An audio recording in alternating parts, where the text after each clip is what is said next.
Hello my viewers, welcome back to the channel. My video title, you know what this video is about. More Steelers training camp news. As you guys know, today is day 2 for Steelers training camp. As the headline of my video right now, of course, is the Russell Wilson injury. Russ injury, he missed the second day of training camp in a row due to the calf strain injury that's been kind of plaguing a little bit. I know he said yesterday he went to the training office and told Coach Tomlin that he has a little strain in his calf like that. He missed yesterday's practice, and then he missed today's practice as well. So we'll see kind of what happens. You know, calf strain injury can be, it depends and it varies different ways depending on how severe the strain is. Remember last year, a good example is of course Joe Burrow. Remember he had the calf strain, he kind of pushed through it, but remember early on in the season he kind of played terrible. He couldn't plant his foot and deliver that ball like off his own foot and stuff, so it kind of like plagued him a little bit. So we'll see if Russell Wilson gonna like let it heal up fully and then kind of get into because it's not gonna be a week to week basis. Sometimes it depends on how bad it is. So if he let it heal up fully and they be prepared maybe later down the line, so like get ready and stuff and prepared, it'd be nice for him. But one thing it is like good to see though too as well, of course, is Justin Fields, his opportunity of a lifetime, you know, opportunity to go out there and get first team reps, go out there and play with the starters and get acclimated a little bit as the number one guy, since Russell Wilson is of course out with the injury. So it kind of opens up the door and it kind of let the Steelers kind of look back and see like, let's see if we make the right assessment. You know, as for now, we know Russell Wilson probably, as they mentioned many times before, is probably the starter, but it could change. You never know what could happen. It could change. Maybe Justin Fields get a lot of big time reps out there and we see Russell Wilson don't heal up in enough time. Justin Fields come out there and maybe emerge as the favorite for the starter spot. But I think Russell Wilson, of course, is still the starter for now. But Justin Fields get a chance to go out there and compete for it. You know, he's been doing a pretty good job too as well, going out there competing for it, making plays, looking good in training camp as well. You know, he has a chip on his shoulder. You know, the Bears got rid of him, traded him for a 6th round pick. You know, you get traded for a 6th round pick and stuff that's kind of like not valuable too much. That you got to carry that chip with you. You got to carry that chip with you. Remember I said Russell Wilson and Justin Fields both got chips on their shoulders. Of course, you know Russell Wilson is a Super Bowl champion, played in 2 Super Bowls, 10-time Pro Bowler. I think he was a second team All-Pro before as well. Has the Hall of Fame worthy career. But the Broncos rather take a $37 million hit on their salary than keep you on the team. That should tell you what they how they feel about you fully. So I feel like Russell Wilson got a chip on his shoulder to go out there to prove that he still is a top tier quarterback in his league, and Justin Fields had the same thing to prove that he can be a franchise guy. So it's gonna be very cool to see these guys keep competing and getting better and better. But it's a great opportunity for Fields. You know, go out there and hey, I got all the opportunities and chances to go out there and push for this QB1 spot. Now moving on next, of course, we talk about George Pickens. George Pickens made headlines a little bit yesterday, you know, with the argument he had on the sideline with his position coach, I believe. Like I mentioned many times before, George Pickens' expectations this season, he's the number 1 guy. Of course, you know, last year's number 1 guy, this year's number 1 guy too, especially this year, he's like the full-fledged number 1 guy. His expectations, of course, is 1,300 plus. We need 1,300 plus receiving yards. We need those big yardage from him. We need him to go out there to be almost like those Pro Bowl level, all pro level like receivers. We know he had the talent to do it, 80 plus catches. We need all that type of stuff to happen for him. But one thing we also need to happen for him too as well is like him to grow maturity as well, like that in his just the way he acts and his actions, the way he do stuff. Where last year we seen some incidents that happened on the sideline, getting angry and getting upset and certain things, but he got better a little bit at the end of the season. But like Coach Saban said before, I think he said it, he was discussing some player, I remember on the draft, he said it's different playing with emotion and playing emotional. When you play with emotion, you play with passion. You go out there and play better and you drive and you uplift your team. But when you play emotional, you go out there and hurt your team. The penalties that happened, remember Chase Claypool was a prime example of that. You know, remember the penalty that happened, we played the Vikings, a few things he did that kind of like messed the game up a little bit. And that game come back to bite you a little bit too. Remember we missed the playoffs. We won that game right there. You never know what could happen. Could have opportunity, like extra win on your record to be in the playoff spot too as well. To kind of hurt you a little bit in some aspects of things. So sometimes, you know, the things hurt you. I think we still found a way to get in the playoffs that year, if I'm not mistaken. We still found a way to get in there, but it kind of made it a little more difficult. But I feel like you gotta go out there and just play with emotion. Don't play emotional. Play with emotion, with your passion, like that. Keep it all on the field and don't do anything to hurt your team as well. His expectations this season is going to be big time because he entered in year 3.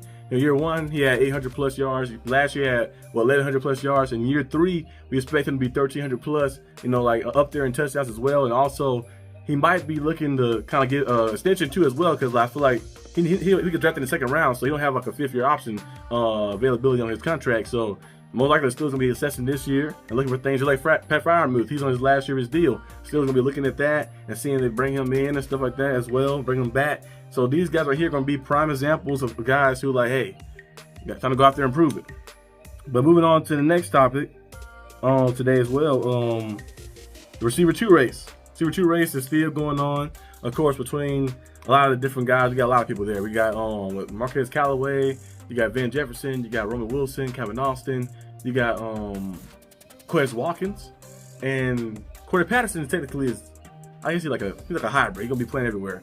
But I like what I've seen from Roman Wilson though. Roman Wilson, he was there early. He was there early before like a lot of people. He was training before training camp started. So he was there early in the morning, out there getting work in, training, putting that work in, because he knows what it's gonna take to be on this team, to be in a high role as well. Because most times you see like young receivers come in, they have kind of like a guy. George Pickens still very young, a young player, and a lot of our players on our receiving room is like very young, and on the offense in general is very young. So he know he had to go out there and put that work in. We've seen what he did in Michigan, like I mentioned many times on this channel. 700 plus receiving yards, on 12 touchdowns he had and stuff on a run first type team.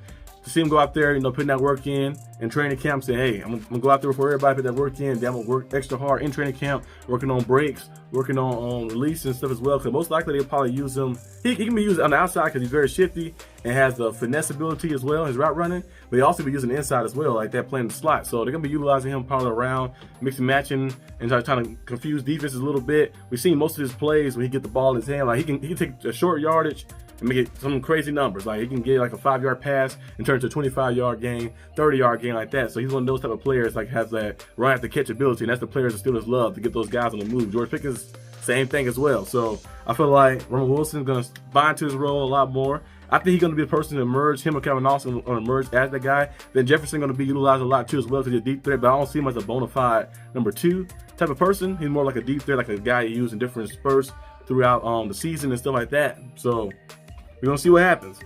And moving on to the final topic today, just looking at some of the plays that happened. Some of the players making some nice plays.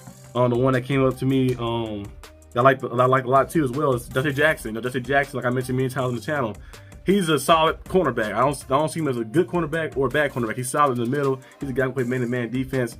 He's been in the league for a little bit, with the Panthers and stuff, but he's a solid cornerback. He can play man-to-man defense solidly as well. And we see him with a big pass breakup versus George Pickens, going out there and just making something happen, like that. He played physical with him. George Pickens is a very physical specimen, and in practice, he'll get better and better. When you're guarding a guy like that every day in practice, you're gonna get better, of course. So seeing him go out there, use the physicality, get the hands on him, that's one thing you got to do with George Pickens and some of these receivers. You got to get a hand on him. You can't just let them get a free release and get past you. They have too much speed for that. So get a hand on them and then jump up there, track the ball. Make sure the referees see you looking and tracking the ball while you got a hand on them, so you won't get caught for penalty. And a nice breakup like that for Dusty Jackson. Also seeing the O-line get some work in, Trevor Tanu, and also Broderick Jones as well. Yesterday he was kind of like coaching up some of the guys too as well. Broderick Jones, I think this is year 2 for him, right? If I'm not mistaken. Yeah, year 2 for him. But he's a guy who kind of a veteran presence to him. Like you see what happened last year when he got put into the offense. Our numbers in rushing started increasing a lot when he got put in, and then you start seeing the stuff he did throughout that season. And then this year we have high expectations for him as well. And Trevor Tanu being the other guy too that we got as well. I think Broderick Jones was likely going to play left tackle at the regular spot. Move Trevor Tanu to the right tackle spot, and then with Zach Frazier, the young center we have too. Some people are speculating, there's some reports that say that he might not be the starter at center. They might roll with Herbig maybe at center. I can maybe see that. I think it's Nate Herbig. Yeah, Nick is the pass rusher, I think, the younger brother. I think Nate Herbig, yeah. Might roll with him at center. But most likely the Steelers might just throw him out there to the fire. I feel like it's better to sometimes in certain positions, throw him out to the fire. Now, some type of quarterback, depending on the scenario. Like, young quarterbacks, I prefer you to kind of maybe ease into things sometimes, depending on what the scenario is. Now, the scenario, we have a lot of weapons out there, and the expectations are very high. Then throw him out there to the fire, because he has the opportunity to go out there with all these playmakers to make things happen. But if it's in a sense where we're trying to still build our roster up around, let's kind of wait a little bit. And then kind of the Packers did with Aaron Rodgers, and they did with Jordan Love, wait a little bit to get our roster up a little bit, and then we put him out there and stuff. So I think Zach Frazier, he should just go out there. Still got nice pieces on the offensive line, nice veterans around as well, like that, to help him out. So I feel like they should put him out there to the fire and let him be the starter and see what happens. Also seeing, of course, the big George Pickens catch that happened too as well, the big catch down the field like that. It got the fans pumped up a little bit too. And George Pickens is a very spectacular catcher. Throw the ball in the air, the ball is in the air in his proximity, he'll come down with it most likely. He's one of those guys who turn a 50-50 ball to maybe a 60-40 or a 70-30 type of ball. So he's an amazing player. Hopefully he can keep his emotions, you know, in check like that. You can play with emotion, but don't hurt the team like that. So we're going to see what happens. But Russell Wilson injury, hopefully it's not too severe. They saying it's like a minor injury, but sometimes the calf strain can last. So if he like don't rest it and want to come out there too early, it can maybe make it worse, kind of like Joe Burrow, like I mentioned earlier in the video. So we're gonna see what happens fully. But that's all I got for the video today, guys. Hope you guys enjoyed this video. If you did, leave a like and subscribe for more content. And I'll see you guys next time on the channel. Peace out.